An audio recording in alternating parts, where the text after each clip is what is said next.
Hi everyone! In this video, we will graph a linear equation by plotting points. Graph the line by plotting points. Y equals 2x over 3 minus 4. The first thing we want to do is come up with a couple of numbers to substitute in and find all of the coordinates. And because it's already solved for y, it'll be really easy to pick values of x to substitute in.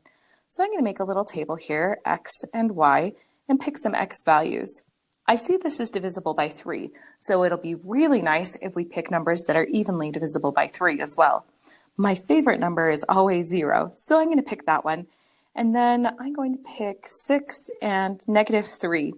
Again, you can pick any numbers you like, because as long as we solve it correctly, we'll end up with a point that's on the equation, and so it'll still be the same line. Let's do a little scratch work off to the side. Substituting 0 in, we get y equals 2 times 0 divided by 3, subtract 4. 2 times 0 is 0, and 0 divided by 3 is also 0, so y equals -4. So we have -4, and if we wanted to write this as an ordered pair, we could write it as 0, -4.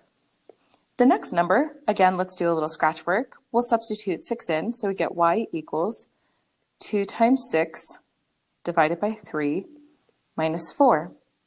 I like to simplify beforehand, so 6 divided by 3 is 2, and we're left with 2 times 2, which is 4, and 4 minus 4 is 0, so y equals 0 when x equals 6. We can also write this as the ordered pair 6, 0.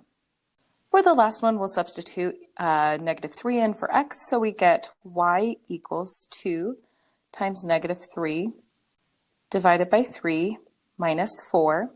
I like to simplify, so -3 divided by 3 is -1, and 2 times -1 is -2. -2 minus 4 is -6, so y equals -6 when x equals -3. So we get -6, and we can write this as the ordered pair, -3, -6. Let's go ahead and graph these.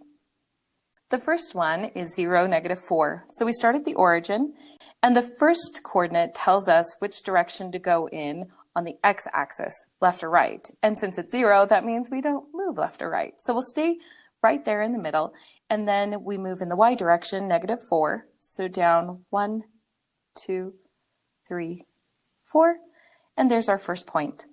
Let's move to the next one, 6, 0. This means I start at the origin again, and I move +6 on the x-axis. So we'll move 1, 2, 3, 4, 5, 6. And we don't move up or down since y is 0, so it'll be right here on the x-axis. Our last point is -3, -6. So again, we start at the origin, and we move in the negative direction for x, 1, 2, 3 units. And then from here, we'll move -6 in the y direction. 1, 2, 3, 4, 5, 6, and that's where our next point is. Now I can use a straight edge and connect all of those points. We could have done more points if we had wanted, but 3 is sufficient. And I'm going to try and line these up as nicely as possible so that I can get a very nice clean line. There is our equation graphed on the rectangular coordinate system, and now we're all done.